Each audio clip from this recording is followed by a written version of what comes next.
नमो बड्ढमाणम। मेरी भावना, मेरी भावना सबकी भावना बने। मेरी भावना इतनी उदात्त हो, उदार हो, जो सबके जीवन में शांति लाने वाली हो।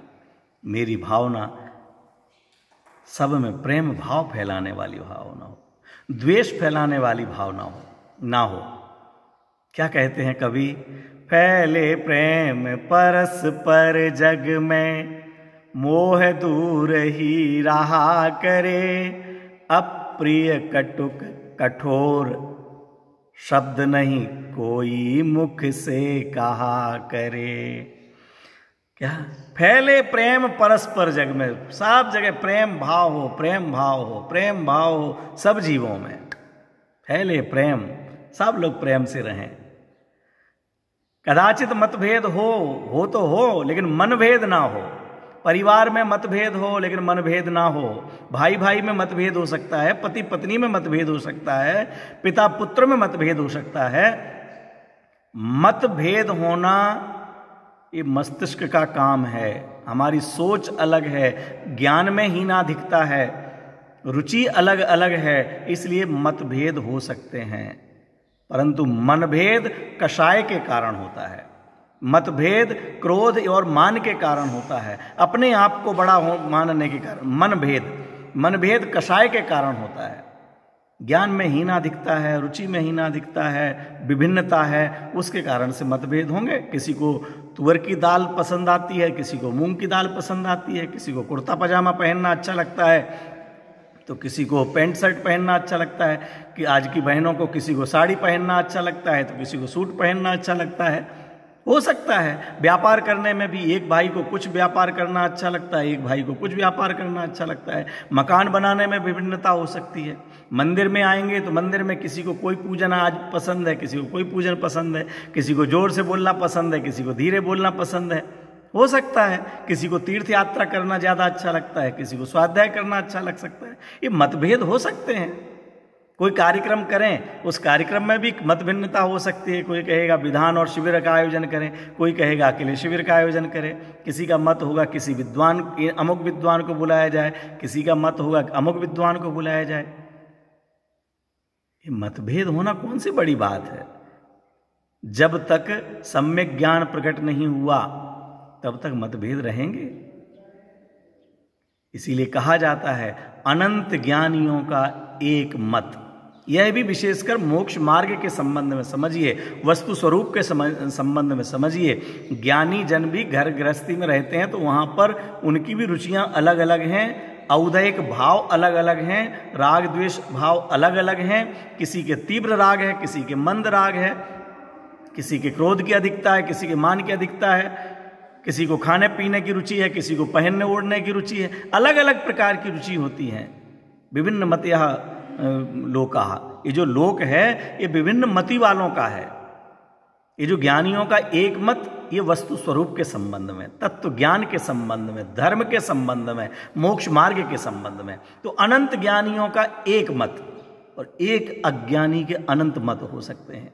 कभी कहेगा पूजन करना धर्म है, कभी रागियों को पूजने में धर्म कहेगा, कभी हिंसा में धर्म कहेगा, कभी अहिंसा में धर्म कहेगा, कभी यात्रा में धर्म कहेगा। जब जैसा लगने लग जाए, जो अच्छा लगने लग जाए। अज्ञानी के अनंत मत हो सकते हैं। इसलिए मतभेद भले हो लेकिन मनभेद ना हो। मनभेद हो जाए तो मनभेद को दूर करने का उपाय करना। हमारे हृदय में जो मनभेद पैदा होता है, हृदय फट गया, हृदय में अगर किसी का स्थान हमने समाप्त कर दिया तो ये गलत हो गया। हमारे हृदय में क्या भाव, क्या बात है। फैले प्रेम परस्पर जग में, मोह दूर ही रहा करे। लेकिन मोह दूर रहे। मोह माने अयम निजः परो वेति, यह मेरा ये पराया, ये मेरा ये पराया। ये जो पराये, इस प्रकार की जो भावना है उसे यहां पर मोह कह रहे हैं। अपने पराये पने की बात नहीं हो, इतनी छोटी सोच नहीं हो। आपने पहले भी सुन लिया होगा, सुभाषितकार कहते हैं अयम निजः परो वेति, गणना लघु चेत साम। छोटी सोच वाले लोग हैं। छोटे हृदय वाले लोग हैं वो ये सोचते हैं ये मेरा वो परा है, ये मेरा बेटा है, वो भतीजा है, बेटा है भतीजा है, भतीजे को दूध में पानी मिला करके देना और बेटे को दूध वाला देना, उसको मलाई मार करके देना। ये छोटी बातें अच्छी नहीं है, शोभास्पद नहीं है। परिवार में रह करके, समूह में रह करके ऐसी छोटी भावनाएं देवर देवरानी के बीच, जेठ जेठानी के बीच, भाई भाई के बीच, ये संपत्ति मेरी, ये संपत्ति तुम्हारी, ये अच्छी आदतें नहीं हैं, ये अच्छी सोच नहीं है। उदार चरित्र हो, सभी अपने बच्चे हैं, कोई बच्चा ज़्यादा होशियार हो सकता है, कोई बच्चा थोड़ा कमज़ोर हो सकता है, हमें उसमें एक जैसी भावना रख करके करना चाहिए। धन संपत्ति को तो कभी मतभेद का कारण बनने ही नहीं देना चाहिए। माता पिता मिले हैं, माता पिता के चरण स्पर्श करना, उनकी सेवा करना, सास ससुर की सेवा करना, ये देख करके कितना दुख होता है कि आज सास ससुर का तिरस्कार कर देते हैं, उनको अछूत जैसा समझ लेते हैं।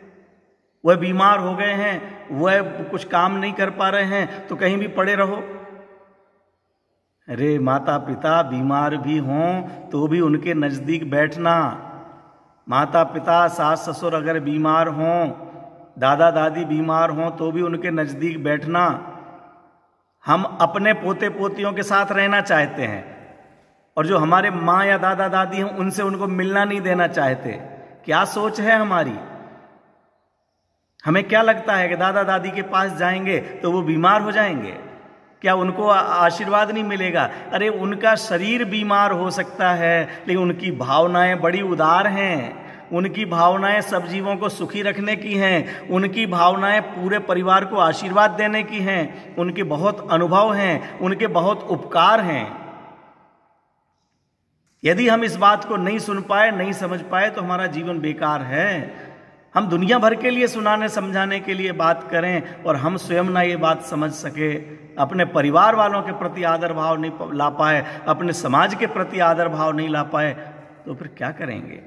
यहाँ कभी कहते हैं फैले प्रेम परस्पर जग में, मोह दूर ही रहा करे, अप्रिय कटुक कठोर शब्द नहीं कोई मुख से कहा करे। तू मर जा, तेरी आग लग जाए, तेरा नाश हो जाए, तेरे कुल में कलंक लग जाए, तेरा बेटा बेटी मर जाए, तू फैल हो जाए, तू गिर जाए, हाथ पांव टूट जाए, तो तुझे कोढ़ रोग हो जाए, तू विधवा हो जाए, इस प्रकार के कठोर शब्द जबान में नहीं हो, हमारी डिक्शनरी में ही नहीं हो। किसी का बुरा चाहने के शब्द हमारी डिक्शनरी में नहीं होना चाहिए, हमारी जबान पर नहीं होना चाहिए।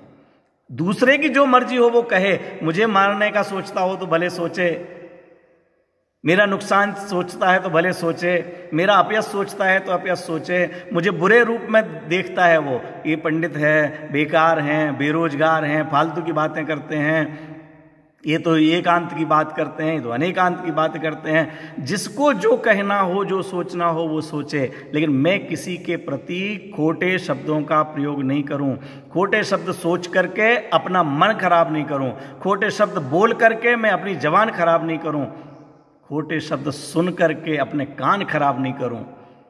कहीं किसी की निंदा चल रही हो, किसी का अपयश की बातें चल रही हो, वहां से हाथ जोड़ के हमें विदा हो जाना चाहिए। हमें नहीं सुनना भाई। हम क्यों किसी की बुराई सुन करके अपना समय खराब करें, अपना दिमाग खराब करें, अपना ज्ञान खराब करें? हम तो सोचेंगे तो अच्छा सोचेंगे। क्या भावना है भाई, ये आप लोग भावना पढ़िए, इन भावनाओं को केवल गाइए नहीं, याद बहुतों को है लेकिन मानते बहुत कम लोग हैं। कल मुझे एक संदेश आया कि आप जब से हमने ये सुना है, मैं अपने परिवार में बहुत अच्छे से रह रहा हूं, मुझे बहुत खुशी हुई। ये जिनवाणी का प्रताप समझिए, मेरा प्रताप नहीं है, जिनवाणी ही हमारी प्रिय है। इतनी प्यारी शिक्षाएं जिनवाणी ने दी हुई हैं। बनकर सब युग वीर हृदय से देशोन्नति रत रहा करें, वस्तु स्वरूप विचार खुशी से सब दुख संकट सहा करें।